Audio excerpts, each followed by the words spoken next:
C'est une marée humaine qui a envahi le centre de Téhéran ce matin. Sur le toit de ce camion, 6 cercueils, ceux des hommes qui ont été tués lors d'un raid américain vendredi dernier. Parmi eux, le héros national, le général Qassem Soleimani. La foule se presse autour de sa dépouille. Son portrait est porté à bout de bras par des Iraniens qui appellent à la vengeance contre l'Amérique. Une vengeance promise par la fille du général. Les parents des soldats américains présents au Moyen-Orient, ceux qui ont vu les crimes de guerre des États-Unis en Syrie, en Irak, au Liban, en Afghanistan, au Yémen et en Palestine, vont passer les prochains jours à attendre des nouvelles de la mort de leurs enfants.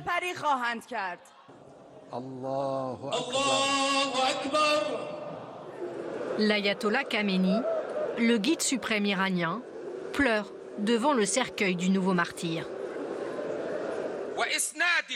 Le leader et martyr Soleimani, qui a passé sa vie à la tête des forces spéciales, au sein des gardiens de la Révolution, je peux dire ce qui lui est arrivé. Il est le martyr de Jérusalem. Le martyr, oui. Le martyr. La mort de Soleimani est unanimement condamnée par les populations chiites des pays voisins.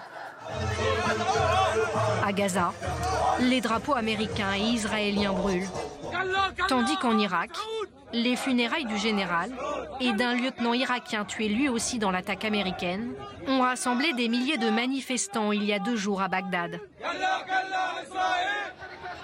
Une colère qui se propage à d'autres pays à minorité chiite, comme au Liban ou au Pakistan.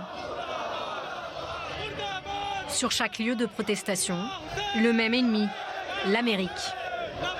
Le Pakistan est un pays islamique, pas une colonie américaine.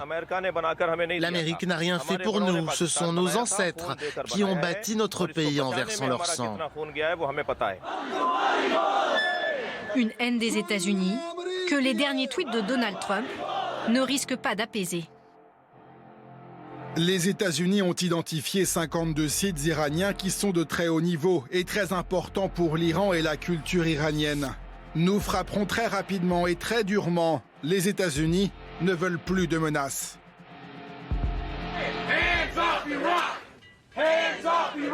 Même dans son propre pays, une partie des Américains dénonce l'attitude de leur président. À New York, Washington ou Seattle, les manifestants refusent d'entrer en guerre contre l'Iran. Ce que fait Trump, c'est une incitation à la guerre. C'est très dangereux et tous ceux qui veulent la paix doivent se mobiliser et dire non.